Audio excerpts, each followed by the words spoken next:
I am the Tofu Golem. Please enjoy the video.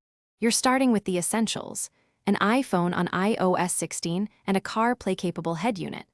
Plug in or pair for wireless CarPlay now. Install and sign into YouTube Music on your phone so CarPlay can access tracks and playlists. Once connected, open the CarPlay home screen and make sure the YouTube Music icon appears.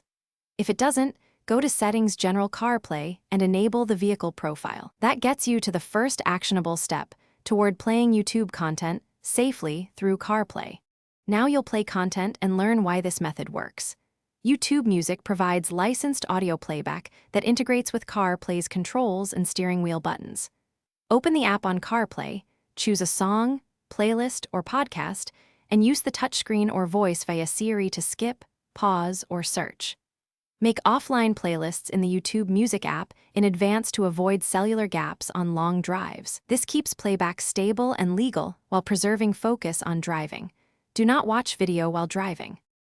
Final steps and a key troubleshooting tip.